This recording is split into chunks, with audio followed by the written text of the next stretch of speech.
Hey guys, Shelby Mathis here, and today we're going to dive into what your net worth should be at any particular age.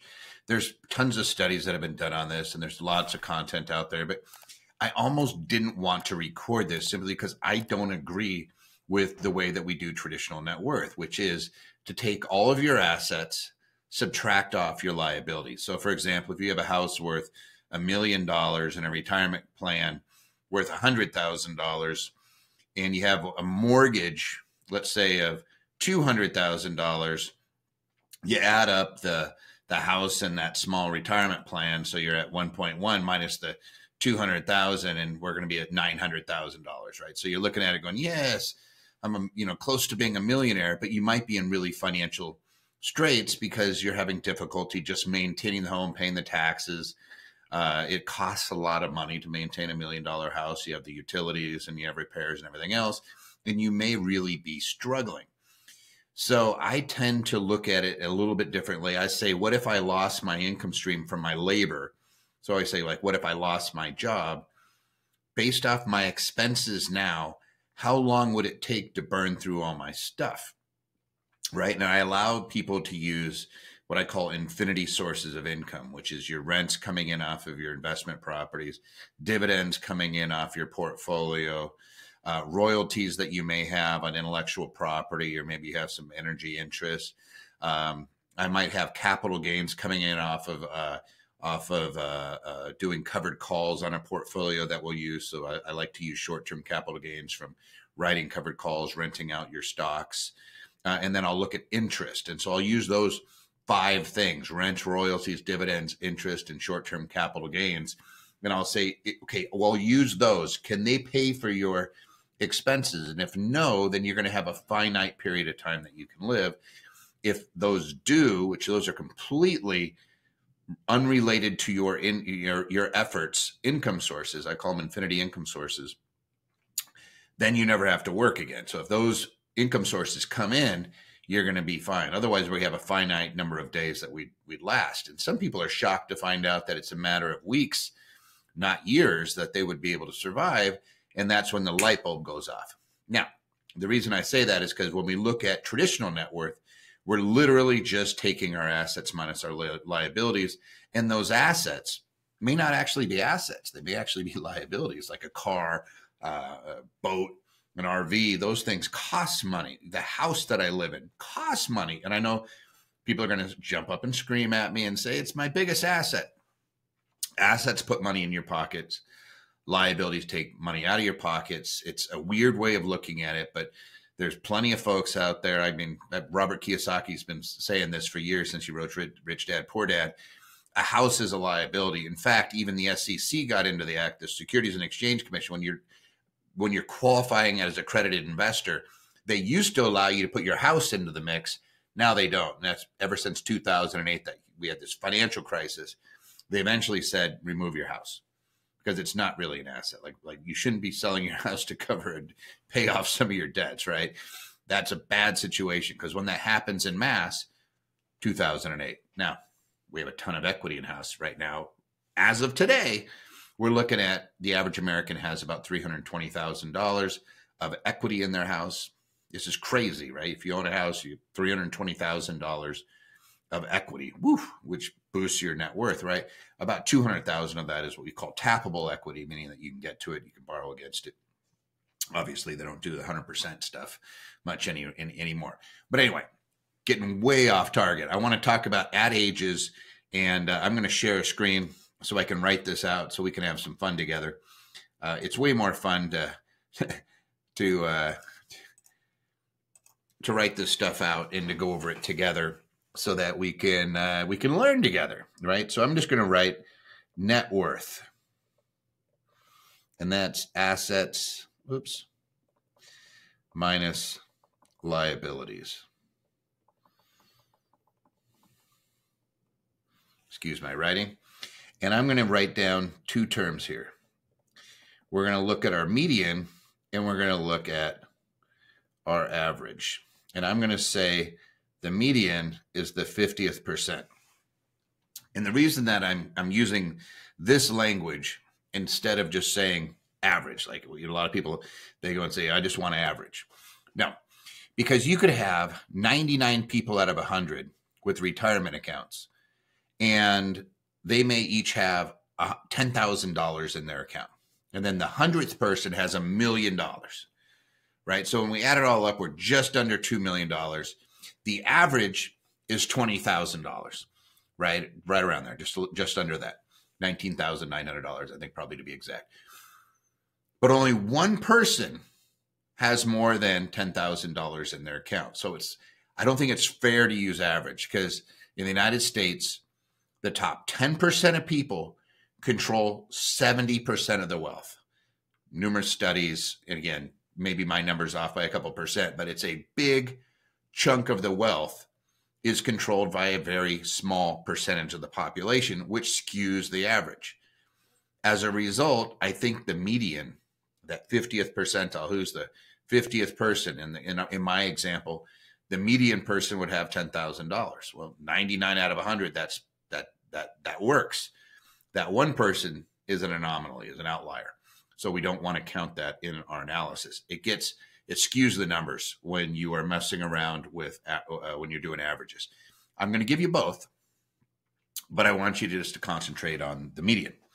Now I'm going to go and say our categories are under 35.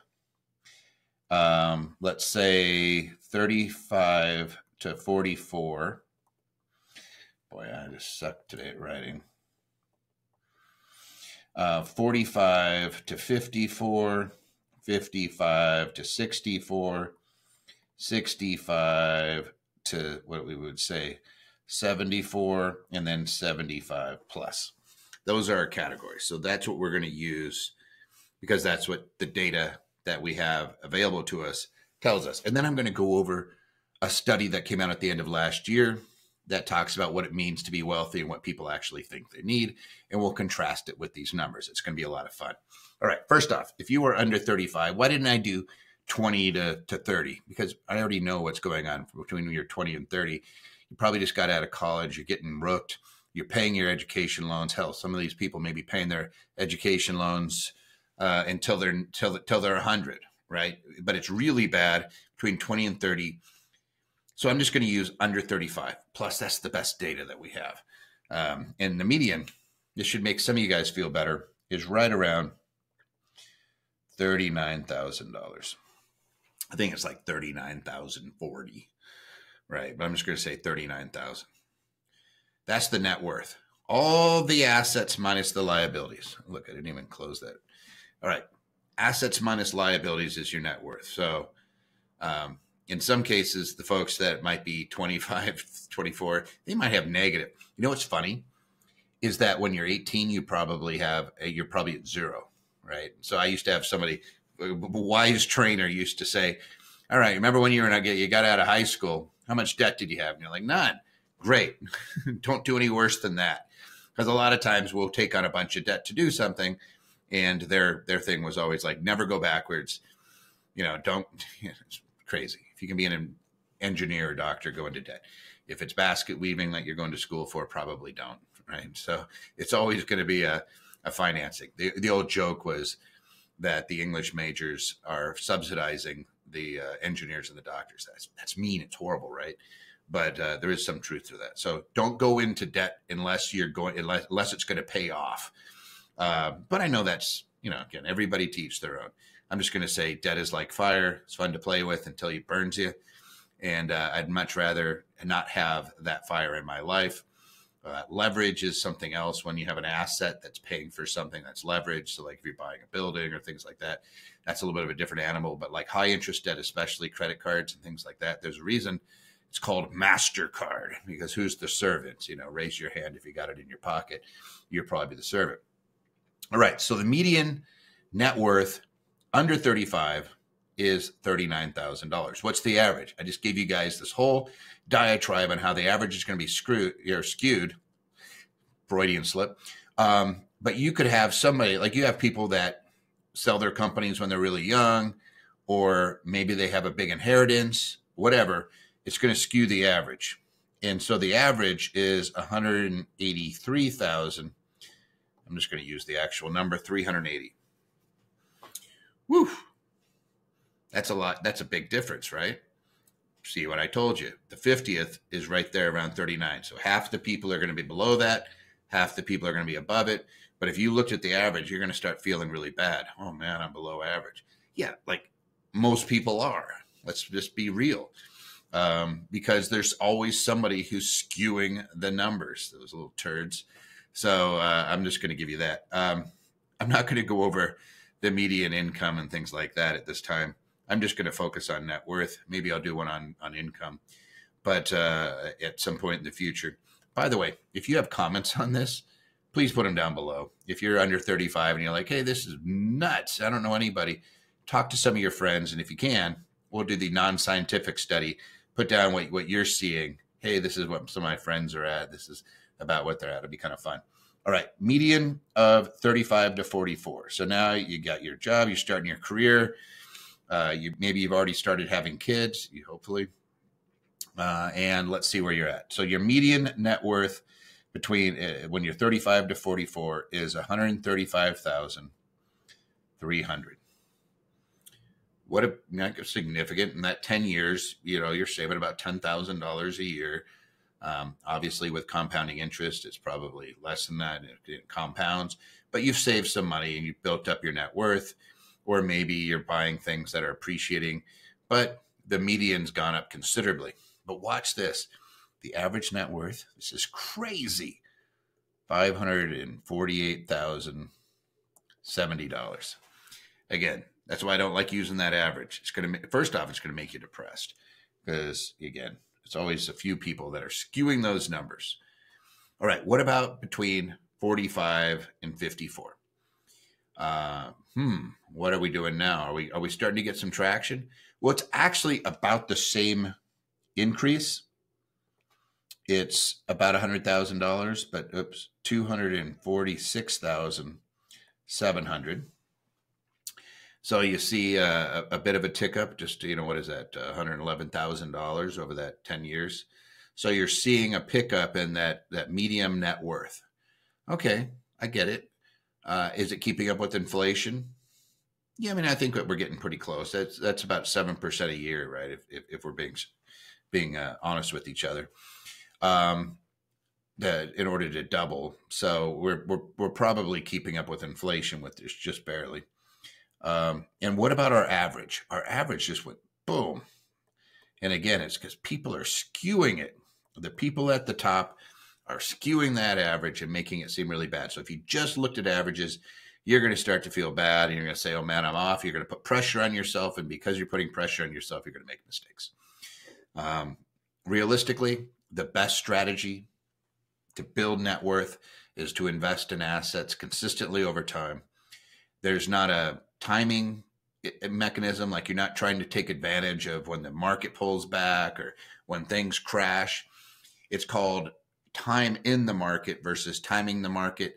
Ignore the timing because people can't do it. Nobody has a crystal ball. There's always somebody who says, I predicted it. Well, it's like Burry. I would think he's predicted 10 of the last two recessions, right? Every year it's time to sell. It's going to crash. And then one year he's right. And so everybody thinks he's a genius. The guy probably is a genius. He makes lots of money, but he's always predicting crashes. And it gets people to get all frothy and do bad things. And I think he takes advantage probably. All right, let's go to 55 to 64. What happens if you're in that mechanism? All right, same thing. I'm seeing about the same, even less as a percentage, but we're seeing that same consistent growth of that median. And I'm not looking at these going, this is horrible. Again, I look at this going, hey, that the 50th percentile is doing all right. Average wise, though, watch this. This is crazy. 1,564,700. That's the average net worth. So the average person is a millionaire between 55 and 64, according to this study. Wow. The median, not even close, but the average, really high. Again, skewed numbers. What are we at 65 to 74? Well, this is where people are starting to retire and they're starting to dip into it. So you're going to see it slow down. They're spending it more. which always trips me out. So now they're dipping into their assets. So remember I said you lose your ability to make money.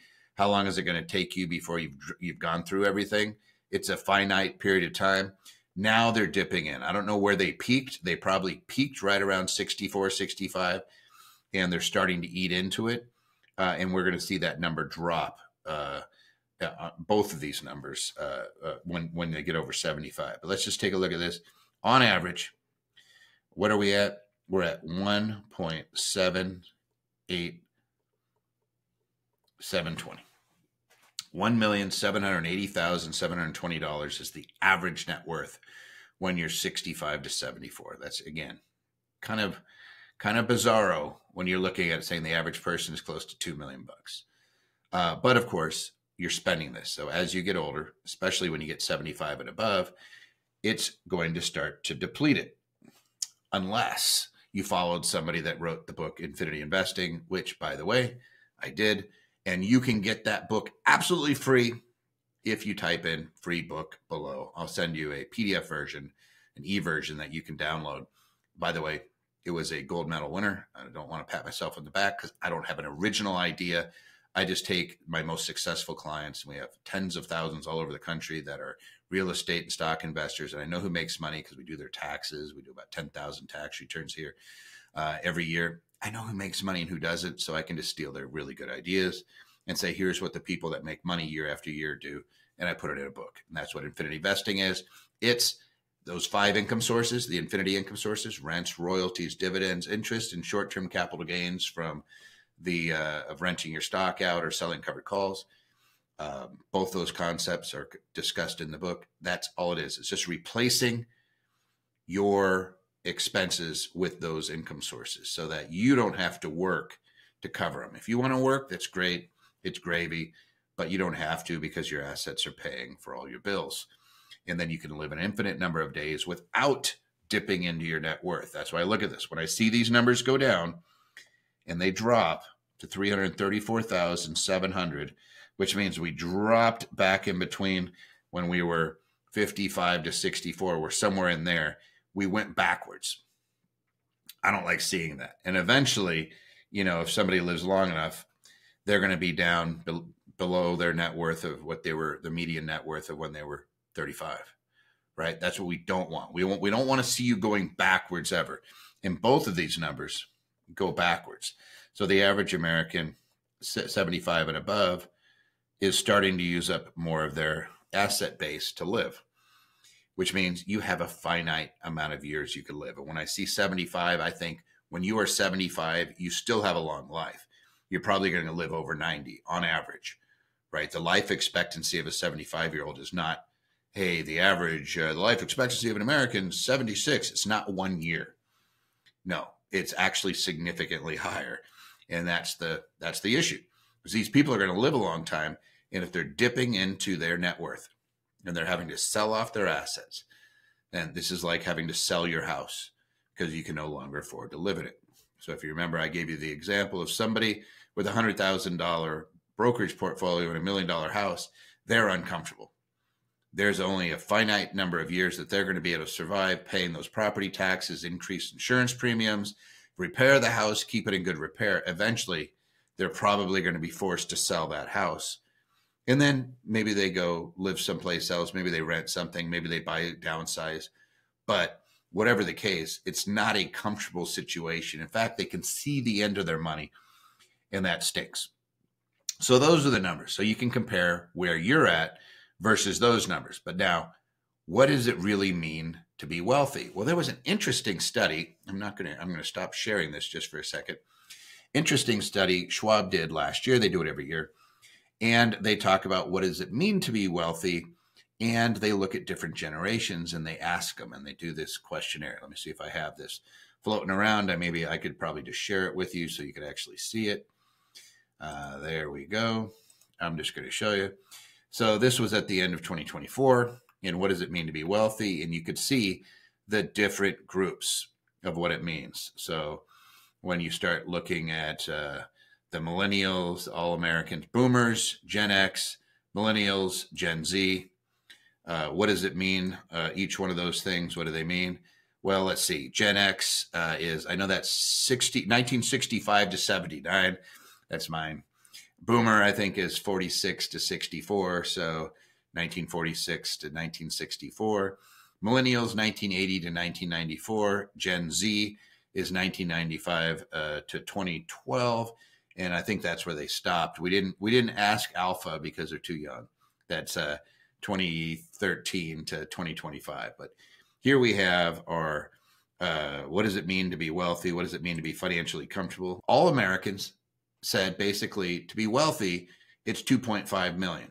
Well, if you remember our numbers, the average American in that 64 to 75 range was close to 2 million bucks. Like the average American is considered to be pretty wealthy.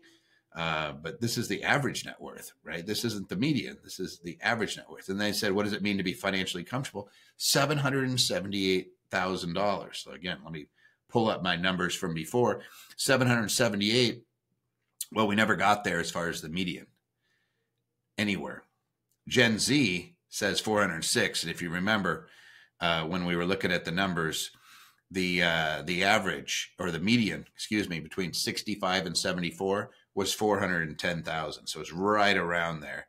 So according to Gen Z, you're doing all right, guys. That's the median. The 50th percentile is financially comfortable. Okay. Average wise, if you remember, it was 1.7. You're like, they're thinking you're wealthy. Millennials, not so much. Millennials, Gen Z, boomers, they have a little bit higher thoughts. And by the way, this gets really skewed when we go down and start talking about different areas. Like if you're in Southern California or San Francisco, you're like, what's this 2 million stuff? I need 4.5 million before I'm wealthy. And to be comfortable, I need 1.5 million. Just that was the average net worth of people that were 55 to 64 under the actual studies that were done. What does it mean to be comfortable? Let me see. No, 1.5 million. That's kind of stinkolas, right? These are people that really think you need to have some bucks. Again, my philosophy is slightly different.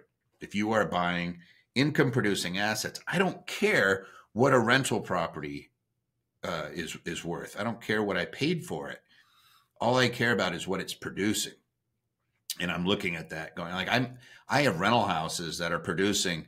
This is no joke. I have a pad split house. I think I paid $17,000 for it, and it is kicking out over $2,000 a month. I made it into a pad split, which I'm renting out the rooms as opposed to the whole house. That's an anomaly, right? For the most part, you get into houses, and as you buy them, I bought a lot of houses below the $100,000 mark that are nice income-producing houses. In fact, they're probably the vast majority. I have over 300. The vast majority are probably in that range. They're not expensive. And then over the years, their rents go up because of inflation. And you're getting a raise every year because of inflation. Now, the use of that dollar obviously isn't 20 years ago. Inflation makes the value of that dollar less. So that rent going up is like an inflation guard. That's fantastic. But when I look at what is my actual amount that I paid for it, it pales in comparison to what it's producing. So I don't like looking at this net worth. Plus, I could put whatever I want. Hey, this is what my house is worth. Everybody was doing that in 2008. I'll just tell you, oh, I have $1 million house. And then no, nobody wanted to buy your $1 million house for $1 million. They'll give you $250,000 for it. And that's not a joke. That was the average in Vegas. We had a 75% drop. So these $1 million houses, you could actually sell it for $250,000. So when I look at the net worth, that's what it's worth. But do we really know? Like until you try to sell it, we really have no idea. That's why I look at the output of these assets much more critically. So here we are. Average net worth on average, again, 2.5. Our boomers, what are they saying? Our boomers are saying 2.8, 2.7 for Gen Z, millennials 2.2, 1.2 Gen X was 2.7, millennials 2.2, Gen Z 1.2. Like Gen Z, again, what is that? Gen Z is born between 1995 and 2012. Like I have a daughter that's in that. She'd be dying on $1 million. I'm rich, right? So, and then the everybody else is kind of like that's a good start, kid, but you're not rich. You might be comfortable, but you're not rich. And then we look at the comfort. It's 778,000. That's to be comfortable. Again, the way I look at this is, what is it producing? So I am interested in your thoughts. If you could put your comments of what you think it means to be wealthy. We'll do the non-scientific study. If you put it down below, what you think it means to be wealthy and what you believe it means to be financially comfortable down below. Again, I don't want to skew you and warp your brain, because I tend to look at, I don't really care what you think something's worth. I care about what it's producing so that I don't have to work. All right. At the end of the day, I believe in time wealth, health wealth, social wealth, the ability to do what I want to do, when I want to do it, the ability to go travel, to be able to go to all these things. And guess what? Having $1 million house or $2 million house doesn't get me there. What I need is cash flow. I need cash being kicked off of those assets. So then I can go buy the plane tickets. I can go pay for the hotels I want to stay at. I can pay for the meals. I can go travel when I want to travel, go see the people I want to see. That to me is true wealth. But since we have this net worth, let's figure out what that is. What do you think it means to be wealthy? Put it down below. Average net worth to be comfortable, put it down below. And if you want that free book, Infinity Investing, just type in free book. You do that, I'll send you a link so that you can download your free version of Infinity Investing. And I can poison your mind with the idea that assets feed you, liabilities bleed you, and all other sorts of things about compounders and why I like to make money on assets in multiple different ways. Cash is king in my world. But anyway, if you know anybody that could benefit from this, share it with them, like and subscribe, and I will see you guys later.